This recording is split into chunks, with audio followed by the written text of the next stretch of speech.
Ever wondered where Portugal's most beautiful train station is? It's in Porto, and it's a work of art. Get ready to discover a city where history and modernity collide in the most unexpected ways. From ancient streets to innovative architecture, craft beer to mouth-watering food, Porto has it all. Join us as we uncover its coolest spots, including a day trip to the Venice of Portugal. Trust us, this is one city you want to explore. And if you like eggs, there might be something very special for you.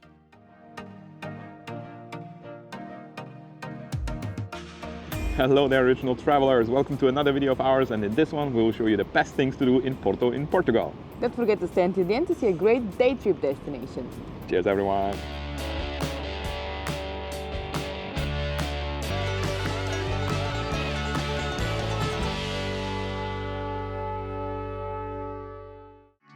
Porto isn't just Portugal's second largest city. It's a stunning fusion of old and new, where history and modernity blend in the most surprising ways. Picture medieval alleys, grand Baroque churches, and new classical palaces standing side by side with sleek contemporary designs. The city's architectural charm unfolds at every turn, from its historic center to the riverside, where old facades meet innovative, cutting-edge buildings. Whether you're wandering through its historic streets or discovering its latest architectural marvels, Porto invites you to explore a city that's constantly evolving while staying true to its roots. Think a train station is just for taking trains? Not in Porto. Here, it's also for taking your breath away. São Bento Station has been called one of the most beautiful train stations in the world, and for good reason. Step inside and you're surrounded by 20,000 hand-painted azulejo tiles that tell the epic story of Portugal's past, battles, royal weddings, and even some classic Douro wine scenes.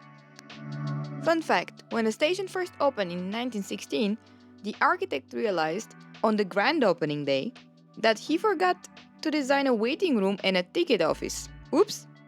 But hey, with a station this stunning, who needs to sit and wait? Shopping in Porto? It's not just about buying, it's an experience. Start at Almada 13, a concept store that brings together indie fashion, local design, and sweet treats like Miss Pavlova's legendary desserts. And then there's a Vida Portuguesa, a store dedicated to nostalgic, high-quality Portuguese products that tell the story of the country's past and present. Think soaps, tins of sardines, and ceramics that scream old-school charm. For all the chocolate lovers out there, you know who you are. Chocolataria Equador is your dream come true. This bean-to-bar chocolatier blends São Tomé and Príncipe's rich cocoa heritage with Portuguese craftsmanship to create handmade chocolates that taste as good as they look. And by the way, if you're in Zurich and you're interested in chocolate, don't forget to check out our chocolate tour. Link in the description box below.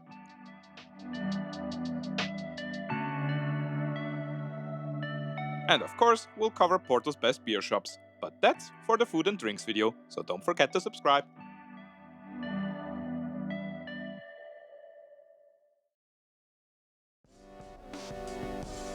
Porto is built on hills, which means your legs will get a workout, but the views, totally worth it. And you'll also burn off some of the calories from the pastries you ate the day before.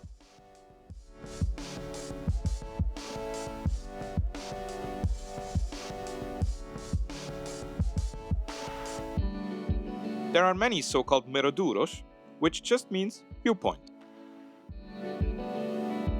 One is the Miradouro da Rua das Aldas.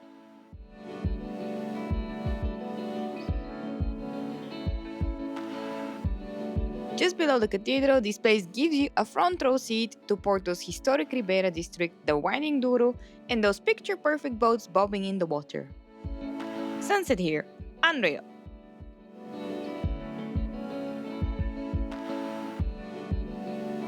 And then there's Dom Luís I Bridge. You can't come to Porto and don't cross this double-decker beauty. Designed by a student of Gustav Eiffel, yes, the Eiffel Tower guy, it's one of the best spots to soak in the entire city skyline. Stand at the top level and watch Porto glow golden at dusk, with the port wine cellars of Vila Nova de Gaia stretching out in the distance. Pro tip: bring your camera. This spot was made for postcard-worthy snaps.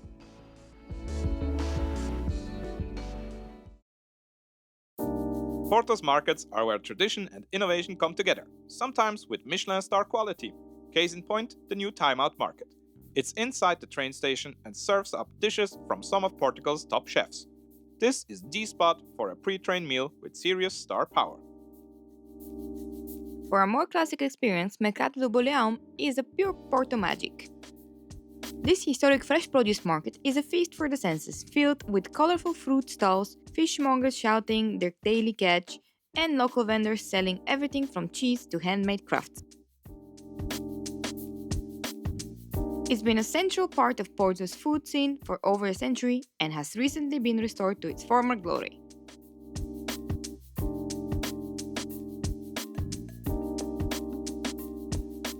And for something a little different, check out Mercado Ferreira Borges. This stunning iron and glass market was once a traditional trading post and now hosts a nightclub and a restaurant. But when we visited, it hosted River Market Pop-Up, where local artisans and designers show off their latest creations. Food, drinks, live music. What more could you want? Porto's markets, they're a whole vibe.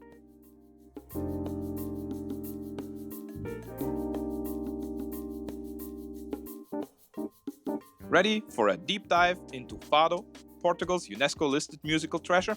At Ideal Clube de Fado, every performance is a unique moment that'll transport you straight into Portuguese soul. It's not just the music that's incredible, the vibe here is electric. Plus, you get a glass of port to sip while you let those powerful melodies take you on an emotional roller coaster. Trust us, Fado isn't just a sound, it's a feeling.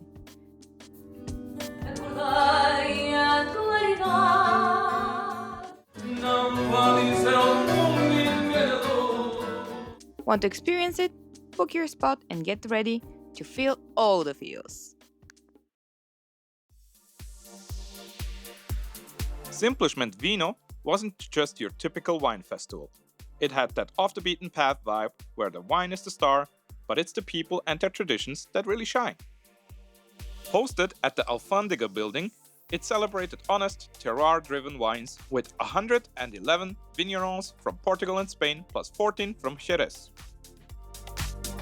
But let's be real, it was a little stiff compared to the laid-back atmosphere of beer festivals. Maybe they should take a cue from the beer scene to loosen up a little bit. Still, the wines were so authentic as they were delicious, and the food, live music and quirky wine bar added some extra fun. I mean, look at those tuna sandos. Don't they look amazing?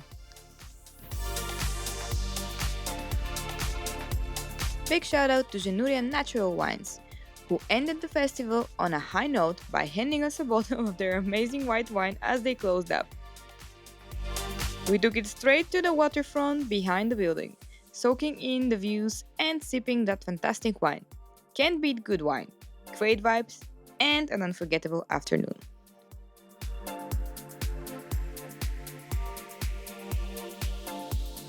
Porto's not just about port wine. It's a city fueled with craft beer. And this wasn't your typical pub crawl. The craft beer and food tour took us deep into Porto's young but exciting beer scene, while we savored some of the city's best bites. We visited 4 unique beer spots, including a century-old market that totally surprised us. We had beers from some great local breweries like Letra Mean Sardine, each brew telling its own story. And the food? We had the famous bifana sandwiches, petiscos, and fresh local specialties, perfectly paired with each beer.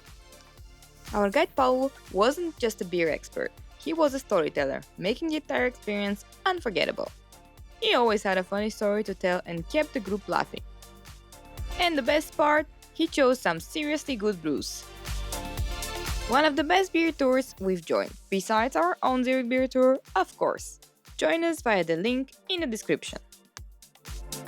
If you're into great beers and even better vibes, this tour is a must. Porto is a food lover's dream, and you're in for a treat from the very start. Think Portuguese takoyaki, a quirky twist on Osaka's street food classic, It reminded us of our time in Japan, so be sure to check out our Osaka video linked in the description for the full takoyaki experience. Whether you're craving Michelin-mentioned spots, Porto's legendary francesinha, or the unbeatable flavors found in its bustling markets, you won't be disappointed. Oh, and speaking of markets, we'll bring you all the deets in an upcoming video where we'll show you the best places to grab, for example, a cachorrinho, a Portuguese hot dog. Trust us, it's worth subscribing to catch it. Because who doesn't love a great bite in a city that knows how to eat? Ever heard of Aveiro? It's the Venice of Portugal, and it's not just a pretty face. This stunning coastal city blends colorful canals, gorgeous architecture, and mouth-watering seafood, making it the perfect day trip from Porto. But the main reason Simona couldn't miss it? Taste Aveiro's sweetest secret, ovos. These creamy egg yolk-filled delicacies wrapped in rice paper shells are a 500-year-old recipe passed down by nuns. And the best part? They've got EU protected status, meaning they're made with a strict traditional method.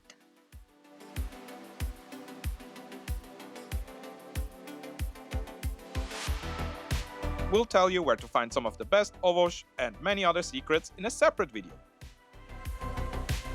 An amazing brew pub with good food, for example.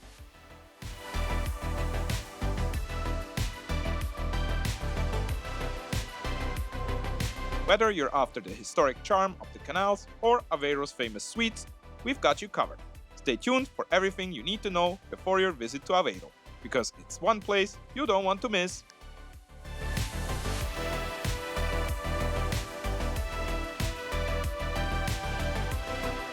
I love the ovos. That's what true love looks like.